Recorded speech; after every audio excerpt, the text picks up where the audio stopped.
Hello, my name is Hilda Tagle. I'm a senior United States District Judge for the Southern District of Texas. When I was appointed in 1998 by President William Clinton, I became the first Mexican-American woman district judge in the state of Texas.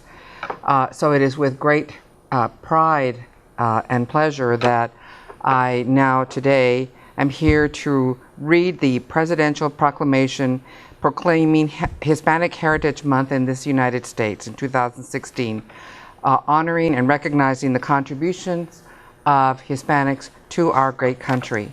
I want to thank Dr. Jose Angel Gutierrez, an attorney as well as an advocate and an educator who has in the past fought the good fight but continues to educate us about our history and advocates us to be to recognize the contributions that our forefathers have made to this country. You know, parents tell children, do what I say and not as I do. And the reason for that is that sometimes we say, we tell children to do one thing, but in fact we do something else. The people I want to recognize today are people who have not only spoken up to educate and encourage others, but have acted with courage and conviction in the way they live their lives and have been an example to others. But I also want to recognize those who by their actions alone, without thought to the example that they were giving, they who also contributed to the courage and conviction that all of us who have stood on their shoulders have benefited from. I want to first start with my maternal grandparents, Pedro and Angelita Cipriano from Candela, Coahuila, Mexico. They emigrated to the United States in the early 1900s and settled in the Corpus Christi area. I also want to acknowledge Filiberto Tagle, who was born in Austin, Texas, and Estefana Cisneros, who was born in Santa Rosa, Texas. They were my paternal grandparents. My grandparents, by their example, their courage in coming into a new country, starting families, and working hard, have made this country a stronger one. And of course, my parents, Manuel Tagle, who was born in Runge, Texas, he fought and was honorably discharged after serving during World War II. And my mother, Dolores Cipriano Tagle, who was born in Driscoll, Texas, and became a businesswoman, owning her own beauty shop, Lolita's Beauty Shop, that she had in our neighborhood next to our house, but who was also a brilliant woman who, with more education, would have been an incredible engineer, lawyer, whatever she chose, because she was brilliant. But she was one of those people who you frequently have heard referred to as abogada sin libros, an attorney without having studied the law. I also want to acknowledge Dr. Hector P. Garcia, who was a champion of civil rights in South Texas. He established the American GI Forum that had its genesis in connection with the event in Three Rivers, Texas, where Private Felix Longoria, who was killed in action during World War II, and having died in battle, when his body was to be brought to South Texas for burial by his family, the funeral home would not accept his body because he was Mexican-American. I also want to acknowledge Reynaldo Garza of Brownsville, who was the first Mexican-American U.S. District Judge in the whole of the United States. I want to also acknowledge Edward James Olmos, who, as an actor, has told the stories of Gregorio Cortez and Selena Quintanilla, also historic people in our history.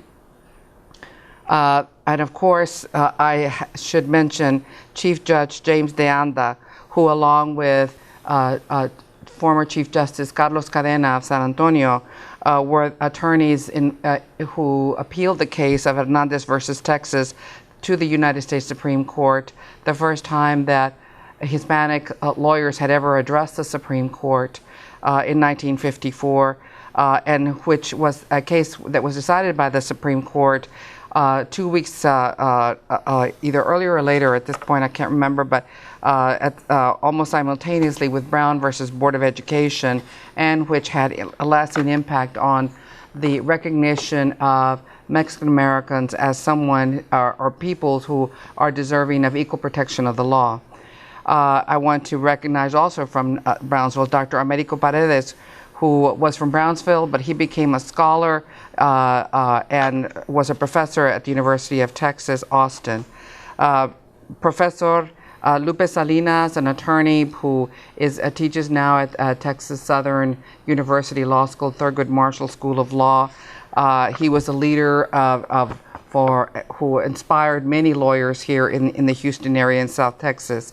So in the spirit of emulating our predecessors who have, and so where we're trying to do as they did, I want to recognize 4 people.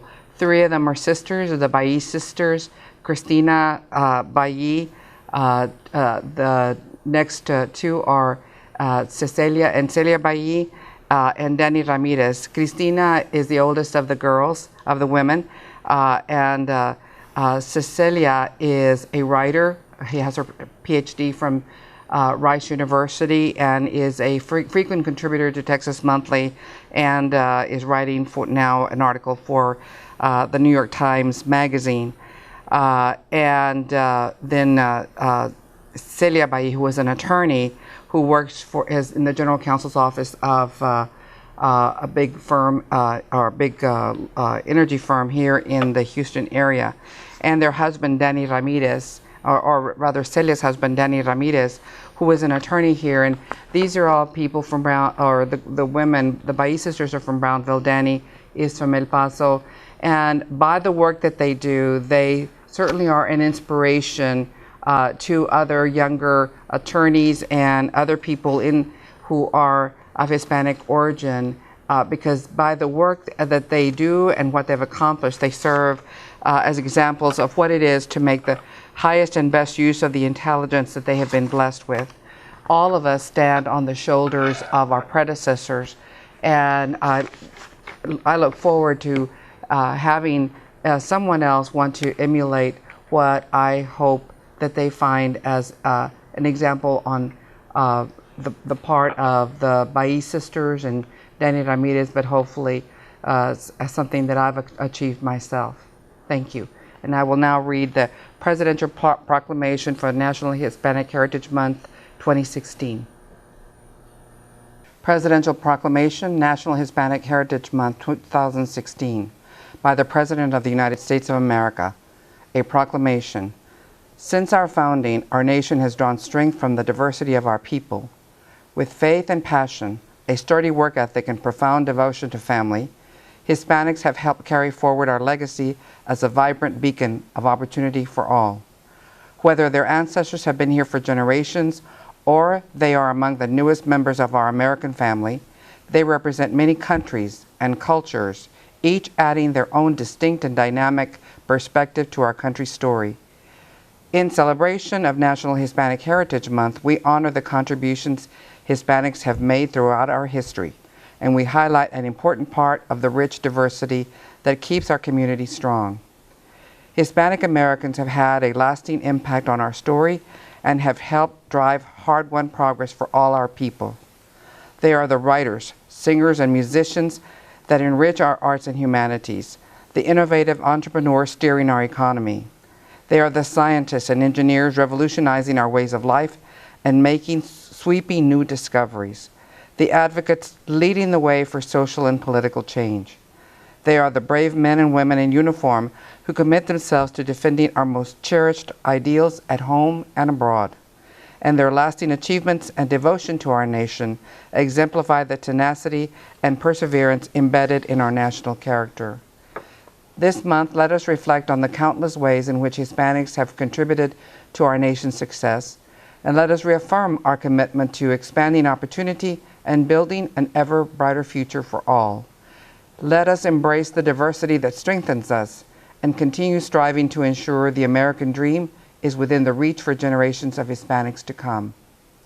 To honor the achievements of Hispanics in America, the Congress, by Public Law 100-402 as amended, has authorized and requested the President to issue annually a proclamation designating September 15th through October 15th as National Hispanic Heritage Month. Now, therefore, I, Barack Obama, President of the United States of America, do hereby proclaim September 15th through October 15th, 2016 as National Hispanic Heritage Month. I call upon public officials, educators, librarians, and all Americans to observe this month with appropriate ceremonies, activities, and programs. In witness whereof, I have hereunto set my hand this 14th day of September in the year of our Lord 2016, and of the independence of the United States of America, the 241st. Barack Obama.